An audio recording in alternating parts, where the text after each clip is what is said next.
உங்களுக்கு root canal treatment எப்படி பண்ணுவாங்கன்னு தெரியுமா? நான் ஸ்டெப்பாக சொல்கிறேன், கேட்டுக்கோங்க. ஃபஸ்ட்டு எந்த பல்லு வலிக்குதோ அந்த பல்லு பக்கத்தில் இன்ஜெக்ஷன் போடுவாங்க. நம்பர் 2, அதை மறுத்துட்டோன்னே அதை வந்து ட்ரில் பண்ணுவாங்க. ட்ரில் பண்ணி முடிச்சுட்டோன்னே நம்ம எந்த வேர் வந்து ரொம்ப இன்ஃபெக்ஷனாக இருக்கோ அதில் ஃபைலுன்னு ஒன்று சொல்லுவாங்க, அதை விட்டு நரம்பை க்ளீன் பண்ணுவாங்க.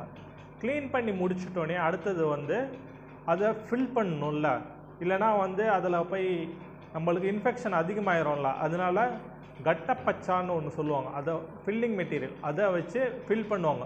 ஃபில் பண்ணி முடிச்சிட்டோன்னே அதை க்ளோஸ் பண்ணிவிட்டு நம்மளுக்கு அதுக்கு மேலே கேப் ஒன்று ஃபிட் பண்ணுவாங்க. கேப் எதுக்கு ஃபிட் பண்ணுறாங்கன்னா, ரூட் கனால் பண்ணிட்டோன்னே பல்லு ரொம்ப சைஸ் சின்னதாகிடும். சின்னதாகிறனால அதுக்கு மேலே நம்ம ஏதாச்சும் கடிச்சோன்னா பல் உடைக்கிறதுக்கு சான்ஸ் இருக்குது. அதனால நம்ம வந்து கேப் போட்டு அந்த பல்லை வந்து காப்பாற்றுவாங்க. இந்த நியூஸ் உங்களுக்கு புதுசாக இருந்துச்சுன்னா லைக் பண்ணுங்கள், இந்த பேஜை ஃபாலோ பண்ணுங்கள். நன்றி.